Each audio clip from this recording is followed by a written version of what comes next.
everyone, it's Terrence Branley with the IT podcast, and today I'm lucky to have Rachelle Waite-Bey. Did I pronounce your name correctly? Absolutely. Thanks, Terrence. I love it. I love it. You're welcome. You are the co-founder of Waite SLTS, and we're going to learn more about cybersecurity today. And I'm hoping that you're going to help us understand, what the issues that are faced out there that you're talking with prospects and clients about. But welcome to the show. Thank you. It's great to be here. Such a pleasure. Been able to watch some videos of Grow IT, so it's an honor to be here. Well, good. And I know we were talking off air about your Greenville, South Carolina area, and I think that was fun too. But let's dive into your background. Let's dive into your background and to maybe talk a little bit about kind of your entrepreneurial journey in there as well. Sure thing. So I am the president of Waite SLTS, a cybersecurity consulting firm, where we offer services that are aligned with policy, compliance, auditing. Um, it's a service disabled, woman owned, minority owned, veteran owned business. And My background is I'm originally from New Jersey, but South Carolina is home. And I was a flight attendant on Air Force Two. Oh, no kidding. Yeah, great things. It's easier to say where I have not been around the globe than to say where I have been. Wow. Yeah. And Like I said, the service offerings are auditing, they're focused on compliance. So what I have been noticing is that many businesses, they've been around for decades, some of them even centuries, but cybersecurity businesses should be taking a proactive approach now that we're in the digital age. And in order to do that, you have to have secure policies, corporate policies in place, and that's the foundation of the business. So your business is as strong as your security. So who are the types of clients you're typically serving, right? Because cybersecurity obviously affects all of us, from the small, mom and pop to mid-size, all the way up, obviously, to enterprises. And there's differing solutions and offerings, right, that each should be looking at. Maybe talk a little bit about who you typically help work with. And it could be across different ones, and then we'll kind of delve into the differences for each one. Sure thing. So the satellite industry, the water industry, and the manufacturing industries are, including the aerospace, but are the three to four industries that I have clients in. How I help them is many of these clients are doing business with the DoD, and there are specific regulations that are now um, becoming the standard across the board to do business with the DoD. So helping those, especially the manufacturers, and they have many supply chain issues, but helping them helping them with securing their businesses, with getting again policies in place, the procedures in place, processes in place, and letting the DoD know that their business is currently implementing proactive cybersecurity hygiene, and it allows them to continue doing business with the DoD. It prevents them from getting stopping their revenue that could be coming in from the DoD, because some businesses, 50% of their revenue is coming from the DoD. So getting those businesses compliant and making sure that they are up to security standards, with cybersecurity frameworks, making sure all those security controls are in place. That's where we begin. So what are the size of the companies, right? Because you talked about some of the different manufacturers that are involved in the supply chain, for the DoD. I mean, that could be small, right? I mean, it could be someone that's doing machining parts for maybe it only has a couple $1 million in revenue versus the ones that are all the way up, probably doing hundreds of millions. And what are the differences in the standards and uh, compliance regulations? Are they the same threshold for each? And so therefore a smaller firm will also have to meet those same compliance measurements as a larger firm? So, um, depending on the level of the business, some manufacturers, and I'm not even just going to say manufacturers, because like you said, there are mom and pops businesses that need cybersecurity implemented as well. So those businesses, depending on what type of clients you have, you either need basic, moderate, or critical, which is also known as high level security controls implemented. At the basic level, you're going to have some controls that are making sure that you are using usernames and passwords. At that moderate level, you're going to make sure that you have policies and procedures in place. Assets are being managed.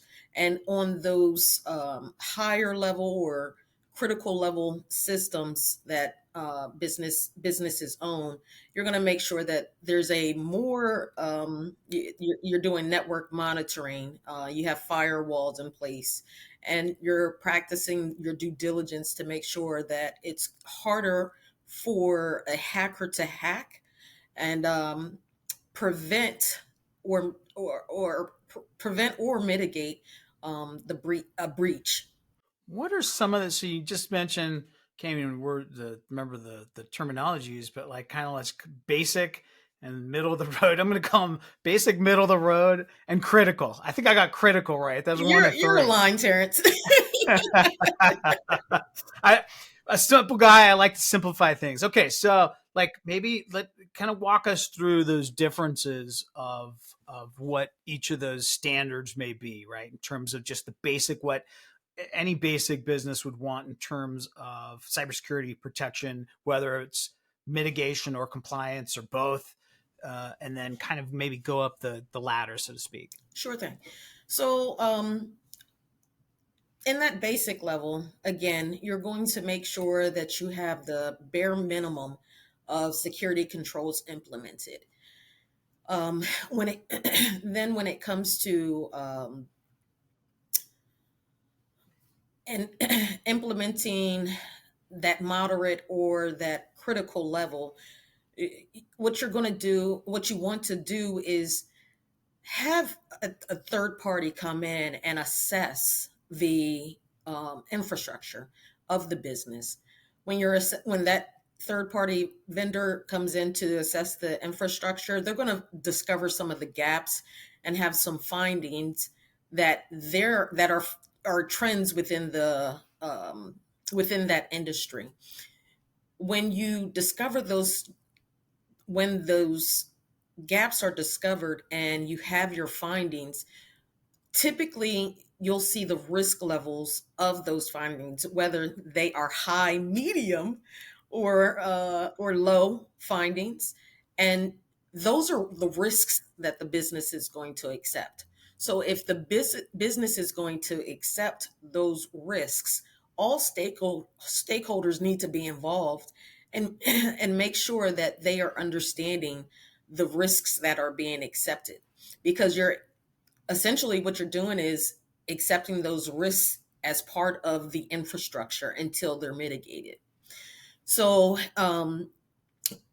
after doing that security assessment, you're going to move forward with identifying the level of the system for the business. So if you have confidential information, if you have information that you do not want um, out in the public, you're going to make sure that those security controls are in place. Once those security controls are in place, you're going to go ahead and go to the next step, which is to develop a mitigation plan on how to minimize those risks. From mitigating risks, what you're going to do next is you're going to begin with implementing a proactive cybersecurity hygiene plan for the business. And what's essential for, especially for those critical and high systems, high level systems is making sure that continuous monitoring is in place. So let me ask this, and typically I always ask people about success stories, but when it comes to like risk mitigation and compliance, it's usually more of like disaster avoidance type of thing. But maybe if you can talk a little bit about things that maybe the client has, some of your clients have done in terms of being able to mitigate risk, or what they would consider to be a success story. And again, I know it's hard sometimes because sometimes people look at the investing into cybersecurity is kind of like insurance, right? It's like it's good to have when it's there, because the only time you find out that you should have had more is when you incur a breach, right? But what kind of success stories do you have that might be of interest? Sure, great question. So I think one I can that comes to mind is well, I'll explain two. One is I just went to a cybersecurity conference a couple of months ago, and you know, breaches are on the rise right now. They're how can you imagine how many breaches occur on a daily basis? Let's start there. um, but the next thing that the business, not the next thing, but the first thing that the business needs to consider is what type of continuity plan will the business uh, perform when that breach occurs.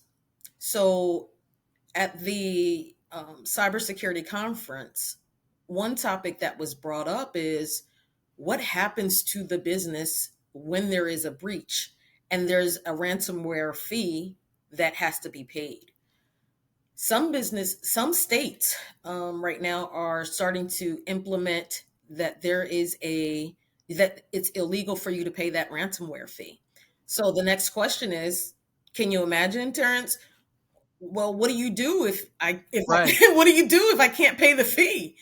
Right. And that Can't pay the fee, and they're holding hostage my infrastructure. Like, right, exactly the entire bad decision, worst decision. yeah, and that's when businesses go into that panic mode.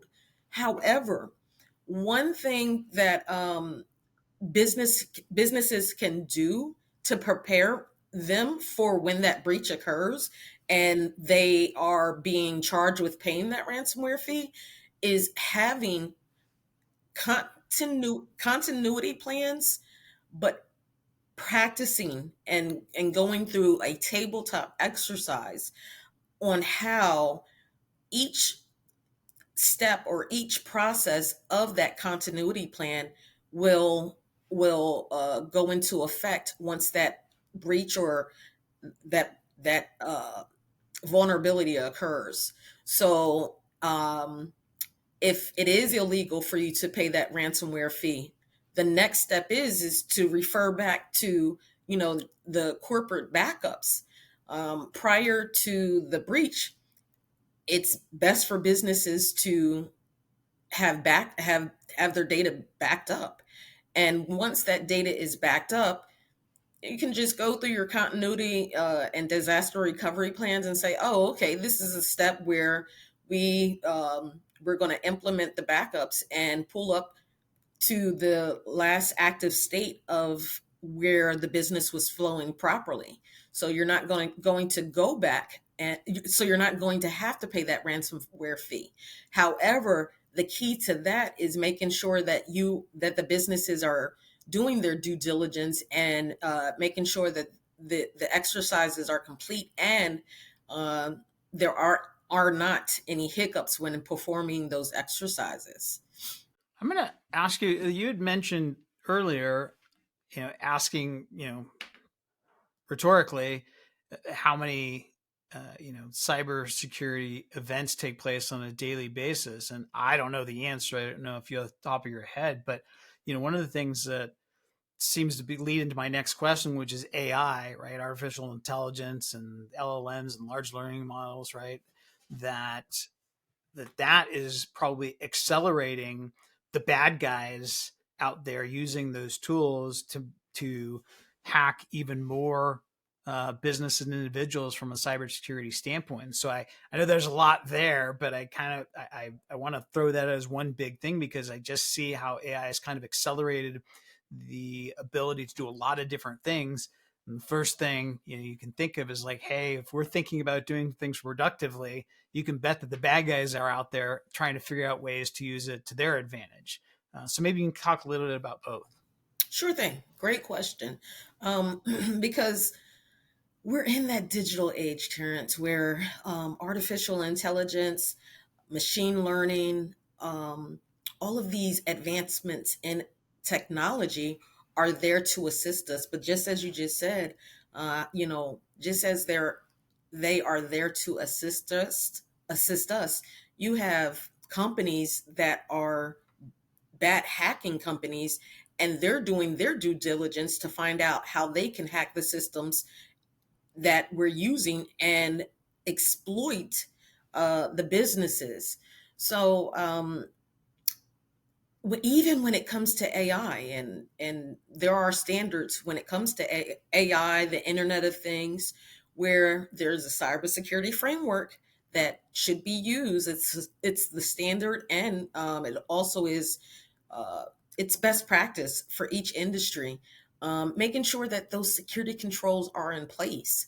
You know, there's a lot of startups that have been popping up over at least the past decade. And with those startups, some people are just some businesses are just ready to hit the ground running, not thinking of implementing cybersecurity first. Cybersecurity needs to be the very first topic discussed when building a business. And the purpose of that is as you implement these new designs, as you implement AI into the business to make it easier, to make it more efficient for the business, you still have to consider the possibilities of the business being breached. The business, someone downloading your information and putting it on the dark web. Um, Network monitoring, or having personnel in place that's consistently checking the dark web to make sure that um, the data, that your clients and your customers' data is not being sold on the dark web. Those are some of the things that businesses can. Those are some of the steps that businesses can take to make sure that they are practicing and implementing proactive cybersecurity hygiene. Percentage of businesses, let's call it on the small to mid-size, or maybe even let's just define it maybe as like, I don't know, let's call it 20 million and under. Like what percentage of those businesses would you estimate to be I know you look at things in terms both from a risk mitigation and compliance standpoint, but let's say from a complete risk mitigation standpoint, what percentage of them do you think have exposures? Did we say 20%? I'm asking you for a percent. I would. I'm guessing it's going to be much much higher. My guess, if I was a guess, would be like 80 or 90%. Yeah, absolutely. And it's important for the businesses to have those security controls in place, making sure those security controls are tested. Penetration tests are a great resource for businesses to discover any vulnerabilities that are on the network. Um, yes, I would definitely consider that. I'll say 19.95% out of the 20% could be potentially vulnerable businesses. Uh, you know, Oftentimes I hear some of the mom and pops businesses say, "Oh, we're too small. We won't get hacked. No one's thinking about us." That's the absolute wrong mentality to have. Um, at least create a phased approach on how to implement cybersecurity. If uh, the pricing may be, if you're thinking that the pricing is too large, There are vendors out there that are not thinking about the pricing. They're thinking about, like my business, we're thinking about helping helping protect and secure our economic structure that we have in place. And in order to do that, we have to get through cybersecurity collectively. So having a consultant come in and just perform that assessment, discover the gaps that the business may have. We're looking at industries, the security trends that are in the industries, and seeing if that's something that the business is already going through and they're just not aware of it. A business could be hacked and they may not find out about it for 3 years later, 9 months later. We are, but then if that business does not discover the vulnerabilities during a specific time frame, you could be bleeding through. I say bleeding through, meaning that if you're doing business with another vendor, you could be passing those vulnerabilities on to another vendor, and you do not want to do that. Then you're going to have to think about the legal fees, and those legal fees can be quite astronomical. If you are hit with a astronomical legal fee, that has the ability to shut the business down. So right now, helping to secure businesses and taking that phased approach, creating that roadmap to implement proactive cybersecurity hygiene, that's what cybersecurity businesses are doing right now. Well, let's shift gears real quick to growth initiatives, right? One of the most challenging things in terms of for us as entrepreneurs growing our business. What are the biggest challenges that you face, not only in the past, but as you continue to grow? SLTS, sure thing. So I'll start off with what has not worked for the for the growth of the business, and that was simply I would use Google a business's phone number and reach out to their IT director, or attempt to reach out to their IT director by calling the company. And as soon as I would make that cold call, a gatekeeper would be right there. That gatekeeper would say, "Sure, I'll pass along your information." I've Some businesses I have not heard from because of that gatekeeper. So cold calling, um, I can't say that it works effectively, but there are some things that have worked effectively. Um, Once getting past that gatekeeper, sharing the past performances for the business, sharing the success stories, the case studies that are within the industry. That has helped with getting clients. Repeat customers, that's another thing. Word of mouth, that helps as well. And um, honestly, LinkedIn has worked wonders for me. Connecting with others on LinkedIn, genuinely and organically growing the customer base on LinkedIn has been beneficial as well. Those are all great avenues, and LinkedIn is it is a great place for it's kind of the one social media that's just dedicated to for business, right, and business people. So Absolutely. avenue. All right, so I would ask you a personal question, but I'm really curious about Air Force Two. Uh, Normally, I would ask someone, "Hey, what they like to do in their free time." I'm going to take this opportunity to be selfish and talk to you about Air Force Two. So, what was that like? You were a flight attendant. What was that like? Oh, it was wonderful. Serving my country was an honor. Not everyone has the ability to do that. So to be able to serve my country, it was an honor. To be hand selected to support Air Force Two was exciting. It was, there were challenging times. There were times where um, I had to take the lead as the lead flight attendant on the aircraft. For example, one time the we were flying 30,000 plus feet above ground, and our aircraft was one of the engines was struck by lightning. This immediately shut down the one engine, and I was on a Gulfstream at that time, so that's a smaller plane, smaller amount of passengers. However, each of those passengers, it was my it was my job to make sure that they were safe. I had to make sure that I went through my checklist to ensure the safety of all of the passengers.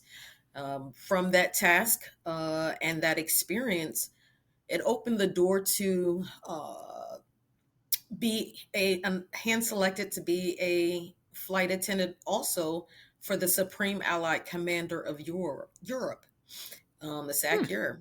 So yeah, that was AFRICOM is a more recently developed command that as a flight attendant, I was able to support the Supreme Allied Commander of Europe with setting up. So um, it all I can say, Terrence, it was an honor, and I am so grateful to have had that experience. At the time, there were only 126 flight attendants. The numbers have grown over the years, but to be selected for that opportunity, it speaks volumes of professionalism. Yeah, and that's I mean, to be one of a small select group in anything is an amazing attribute. To be in a small group that is also able to serve your country again, in addition to your service in the Air Force. Which, by the way, thank you for your service. That's an amazing accomplishment and pretty cool story. So that's why I ask. Ah, wonderful. Thank you. You're welcome. Well, good. Well, listen, as we wrap up here, Shell, why don't what's a good way for people to follow you? Number one, learn more about you, learn more about Waite SLTS. I know you have a website, but are those what's the best way for them to both follow you and to learn more about how you may be able to help? Sure thing. So my social media, when it comes to social media, I am on LinkedIn, Rachelle Waite-Bey. Uh, and when it comes to my website and getting in contact with me, the website is waiteusa.com, and it's spelled WAITEUSA.com. My email address is Shelly@waiteusa.com, and that's SHELLY@waiteusa.com.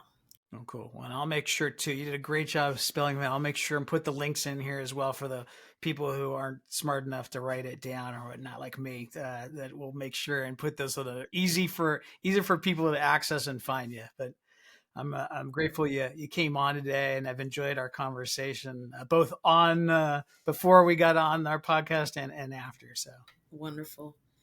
Well, I thank you for the time. And if it's possible, I have, I wanted to, shameless plug. I have plug away. Thank you. I have two speaking engagements. One in October for Secure Carolina, and another one which is the Vet Summit.